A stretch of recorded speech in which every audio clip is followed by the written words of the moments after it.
Saudari-saudaraku yang terkasih, berjumpa kembali bersama saya Inspirasiku di Antara. Renungan Harian Kamis 30 Mei, Pekan Biasa yang ke-8. Semoga kita bersama keluarga, komunitas kita, selalu dalam keadaan baik, tetap sehat, dan bersemangat. Marilah kita mengawali renungan kita hari ini dengan tanda kemenangan Kristus. Dalam nama Bapa dan Putra dan Roh Kudus. Amin. Allah Bapa Maha Pengasih, Engkau telah mengangkat kami menjadi putra-putri kesayangan-Mu. Semoga kami senantiasa berkata dan berkarya dengan baik. Dengan pengantaraan Yesus Kristus Putra-Mu Tuhan kami, yang bersama dengan Dikau dalam persatuan Roh Kudus, hidup dan berkuasa Allah sepanjang segala masa. Amin. Dalam nama Bapa dan Putra dan Roh Kudus. Amin. Inspirasi kita hari ini dari Injil Suci menurut Markus bab 10 ayat 46 sampai 52. Marilah kita siapkan kitab suci kita masing-masing. Kita akan membaca bersama-sama lalu merenungkannya. Pada suatu hari, Yesus dan murid-muridnya tiba di Yeriko. Ketika Yesus keluar lagi dari Yeriko bersama murid-muridnya dan orang banyak yang berbondong-bondong, duduklah di pinggir jalan seorang pengemis yang buta bernama Bartimius, anak Timius. Ketika didengarnya bahwa yang lewat itu Yesus dari Nazaret, mulailah ia berseru, "Yesus, anak Daud, kasihanilah aku." Banyak orang menegurnya supaya ia diam. Namun semakin keras ia berseru, "Anak Daud, kasihanilah aku." Maka Yesus berhenti dan berkata, "Panggillah dia." Mereka memanggil si buta itu dan berkata kepadanya, "Kuatkanlah imanmu, berdirilah, ia memanggil engkau." Orang buta itu lalu menanggalkan jubahnya. Ia segera berdiri dan pergi mendapatkan Yesus. Yesus bertanya kepadanya, "Apa yang kau kehendaki ku perbuat bagimu?" Orang buta itu menjawab, "Rabuni, semoga aku dapat melihat." Yesus lalu berkata kepadanya, "Pergilah, imanmu telah menyelamatkan dikau." Pada saat itu juga melihatlah ia. Lalu ia mengikuti Yesus dalam perjalanannya. Demikianlah sabda Tuhan. Terpujilah Kristus.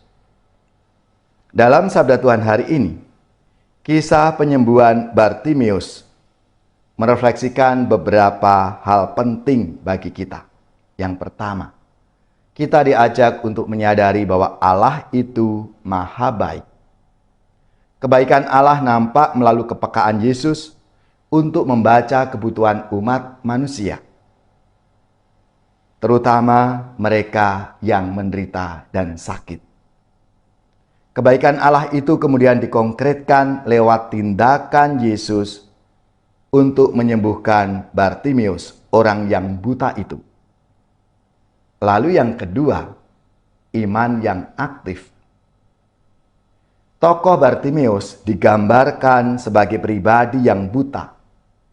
Tetapi iman akan Kristus membantu dirinya untuk punya visi keselamatan melampaui keterbatasan fisiknya. Iman Bartimius mendorong dirinya untuk mencari dan menemukan Tuhan dalam hidupnya. Tindakan menanggalkan jubah adalah simbol menanggalkan pola hidup lama menuju hidup baru, dengan Allah sebagai satu-satunya penjamin dan pelindung sempurna.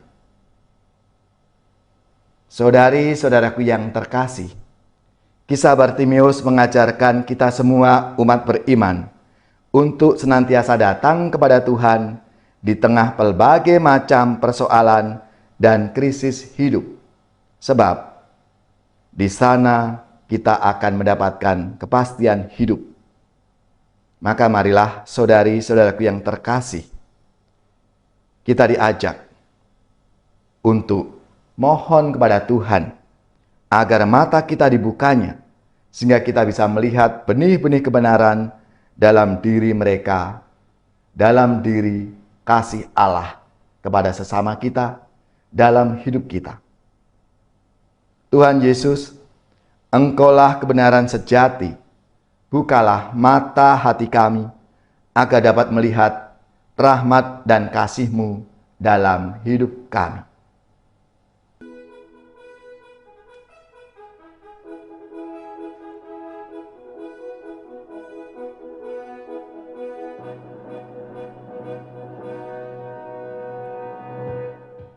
Setelah dirimu diselamatkan, jadilah saksi Kristus. Cahaya hatimu jadi terang, jadilah saksi Kristus. Tujuan hidupmu jadi nyata, jadilah saksi Kristus. Setelah dirimu kau tinggalkan, jadilah saksi Kristus. Kehidupan baru kau dapatkan, jadilah saksi Kristus. Api cinta Kristus kau kobarkan, jadilah saksi Kristus. Di saat hatimu jadi hampa, jadilah saksi Kristus. Tiada hasratmu dalam karya, jadilah saksi Kristus. Tiada harapan kan berjuang, jadilah saksi Kristus.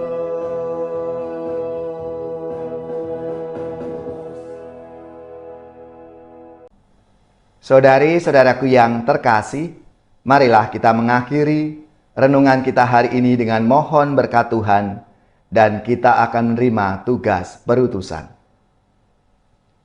Semoga saudari-saudara sekalian, keluarga-keluarga dan komunitas kita, orang-orang yang kita doakan, mereka yang sakit, yang menderita, seluruh tugas, belajar, pekerjaan, usaha serta karya pelayanan kita, dibimbing, dilindungi dan diberkati oleh Allah yang Maha Kuasa, Bapa dan Putra dan Roh Kudus.